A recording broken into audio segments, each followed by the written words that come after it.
Panchayat web series নিশ্চয়ই প্রত্যেকে দেখেছেন, মনে আছে। সচিবজি, প্রধানজি, বিকাশ বা প্রহ্লাদ চায়ের মতন চরিত্রগুলো খুব পরিচিত। ওয়েব সিরিজে উপপ্রধান প্রহ্লাদ চা প্রতি পদে সচিবজির পাশে দাঁড়াতেন। দারুণ সম্পর্ক।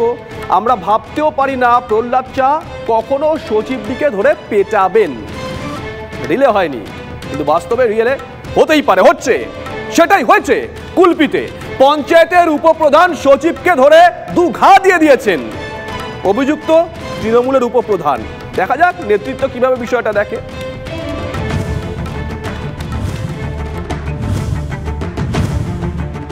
আমি মনে করি তৃণমূল কংগ্রেসের কোনো নেতা নেই, কোনো কেউ কেটা নয়, আমরা সবাই কর্মী। খোদ মমতা বন্দ্যোপাধ্যায় বলছেন নেতাসুলভ আচরণ করা যাবে না, কিন্তু তৃণমূলের কর্মীরা, দলনেত্রীর এই নির্দেশ তারা মানছেন কি? মনে তো হয় না। তা না হলে পঞ্চায়েত অফিসে ঢুকে তৃণমূল নেতাদের দাদাগিরির এই ছবি দেখতে হচ্ছে কেন?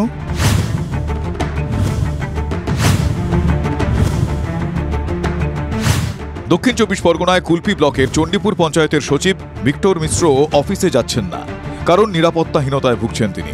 নিরাপত্তাহীনতার কারণ নাকি পঞ্চায়েতের উপপ্রধান ও কয়েকজন সদস্য।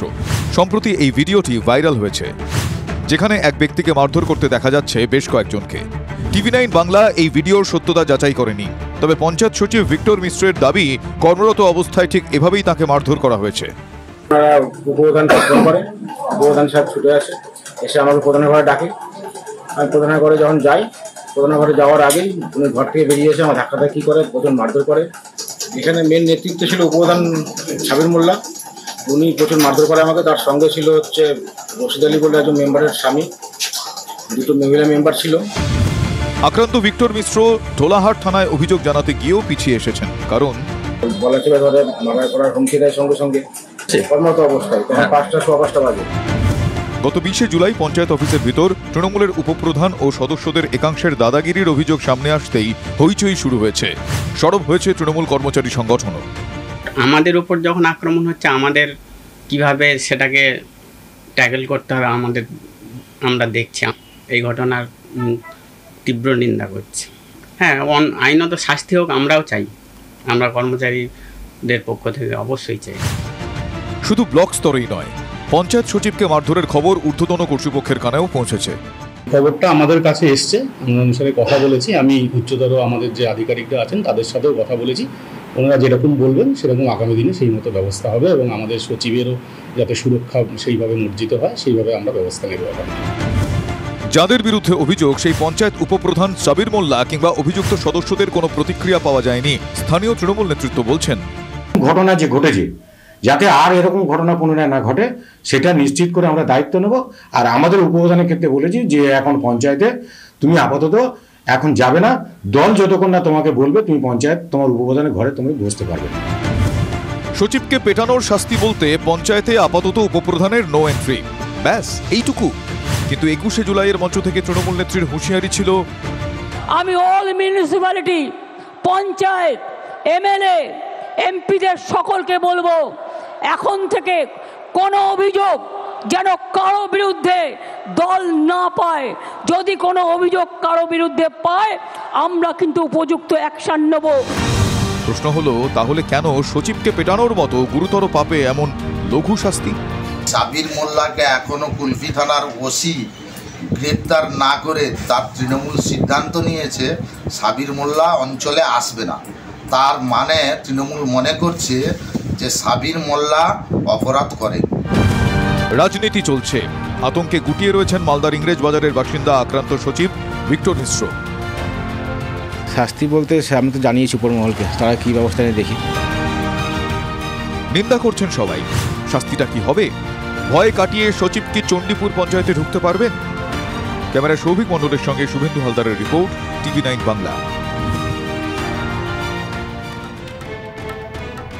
আরেকটা ছবি দেখাই। বর্ষা হলেই ভেসে যায় গ্রামের পর গ্রাম, তাই ঘটা করে কোটি কোটি টাকা খরচ করে কংক্রিটের বাঁধ তৈরি হয়েছে। তার বয়স খুব একটা বেশি নয়, মেরে কেটেই বছর খানেক, কিন্তু তাতে কি, একটা ধাক্কায় সেই বাঁধের একটা বড় অংশ হাওয়া। গ্রামবাসীরা বলছেন সরকারের সদিচ্ছা নেই, তাই তো কংক্রিটের বাঁধও ভেসে যায়। কাঁচা মাটি দিয়ে বাঁধ করলে বাঁধ ভেঙে যাচ্ছে, আর টাকাও জলে চলে যাচ্ছে, পকেটে চলে যাচ্ছে। নদী তীরবর্তী এলাকায় মাটির বাঁধ নির্মাণ নিয়ে উষ্মা প্রকাশ করেছিলেন মুখ্যমন্ত্রী, কিন্তু মাটির নয়, কংক্রিটের বাঁধও তো ধুয়ে যাচ্ছে, কোটি টাকা জলে যাচ্ছে, ভেসে যাচ্ছে ভিটে, জায়গা, জমি।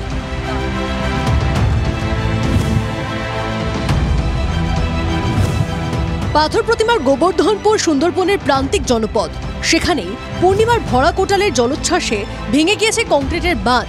হু হু করে জল ঢুকছে বিস্তীর্ণ এলাকায়, বিঘের পর বিঘে জমি, পুকুর থেকে বাড়ির উঠোন, গত কয়েকদিন ধরে নোনা জলে ভাসছে সর্বত্র। নদী বাঁধ ভেঙে আজকের এক সপ্তাহ পরপর জলটা আসছে, আজকের আমাদের বাড়িতে এসে ঢুকে গেছে। আমরা খুব আতঙ্কে আছি, আমরা চাইছি যেন আমাদের সুব্যবস্থা হয়। আমাদের কাছে এখনো কিছু পাইনি, আমরা এখনো সরকারি কোনো সাহায্য পাইনি।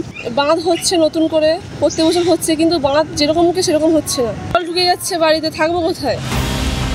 গত কয়েক বছর ধরে বর্ষার ভাঙনে জেরবার বঙ্গোপসাগরের উপকূলে জি প্লট পঞ্চায়েতের প্রান্তিক এই এলাকা, পরিস্থিতি মোকাবিলা। 3 বছর আগে কংক্রিটের বাঁধ তৈরির সিদ্ধান্ত হয়, সেই মতো পরিকল্পনা করে সেচ দপ্তর। বাঁধ তৈরি করতে প্রায় 44 কোটি টাকা বরাদ্দ হয়। গত বছর বাঁধ তৈরির কাজ শেষ হয়েছে, কিন্তু বছর ঘুরতে না ঘুরতেই কংক্রিটের সেই বাঁধের প্রায় 1200 মিটার অংশ ধুয়ে মুছে গেছে। জোয়ারের জলে সমুদ্র ও লোকালয় মিলে মিশে একাকার। এলাকাবাসীর অভিযোগ যে আমাদের যে সেচ বিভাগ এবং আমাদের যে সরকার, তাদের এটা একটি আয় করার একটি মৃগয়া ক্ষেত্র আমরা মনে করি। যে সময় বাঁধ করলে এই সমুদ্রের উপকূলে বাঁধ হওয়া সম্ভব, তখন কিন্তু বাঁধ করা হয় না। যে কোটি কোটি টাকা নিয়ে হাজির হয় ঠিক এই সময়, যে সময় বর্ষাকাল, যে সময় ঝড় তুফান বেশি হয়, যে সময় মাটি নেওয়া যায় না, সেই সময় এসে এরা হাজির হয়। শুখা মরশুমে এরা আসে না। 21শে জুলাইয়ের সভা থেকে তৃণমূল নেত্রী বলেছিলেন, লক্ষ্মীর ভাণ্ডার, কন্যাশ্রী, রূপশ্রীর জন্য আমরা 60,000 কোটি টাকা খরচ করেছি। আমাদের লক্ষ্মীর ভাণ্ডার এইসব দান দিয়ে আমরা কি করবো? আমাদের যদি ভালো করে নদী বাঁধটা হয়, তাহলে আমরা ভালোভাবে থাকতে পারি, একটু নিরাপদে বাচ্চাদের নিয়ে থাকতে পারি। বাঁধ ভেঙে সত্যি সত্যি অনেকটা জল প্লাবিত হয়ে গেছে এবং ওখানকার মানুষজন অনেকটাই আতঙ্কে আছে। আমরা ঊর্ধ্বতন কর্তৃপক্ষ এবং সিএম এর কাছে খবরও পাঠিয়েছি, যাতে করে খুব দ্রুত গতিতে এই জায়গাটাকে রিকভারি করা যায়। মেরামত কি হবে সে তো সময়ই বলবে, কিন্তু প্রশ্ন হলো নতুন কংক্রিটের বাঁধ কেন ধুয়ে গেল? তাহলে কি গোড়াতেই গন্ডগোল? নয় আয়লা, নয় এই কি যেন হলো ইয়াস, কেউ না কেউ আসছে, প্রতিবার ধমকি দিয়ে চলে যাচ্ছে, আর টাকাগুলো জলেই চলে যাচ্ছে। তোমার একটা 20 ইয়ার্সের মধ্যে ভাঙবে না, বা 10 ইয়ার্সের মধ্যে ভাঙবে না। তোমাকে এইভাবে তুমি যদি আফটার 10 ইয়ার্স মনিটরিং করো, তুমি যাকে দেবে কাজ 10 ইয়ার্স তাকে দেখতে হবে। কোটি টাকা খরচে সেচ দপ্তরের বাঁধ ভেঙে গিয়েছে, 10 বছর কাটেনি, এবার কি হবে? ক্যামেরায় সৌভিক মণ্ডলের সঙ্গে শুভেন্দু হালদারের রিপোর্ট, TV9 বাংলা। শহরে ফের রেশনের চাল পাচার চক্রের হদিশ। প্রায় 400 কেজি চাল পাচারের সময় বাজেয়াপ্ত, গ্রেপ্তার এক যুবক। জোড়াবাগান এলাকার ঘটনা।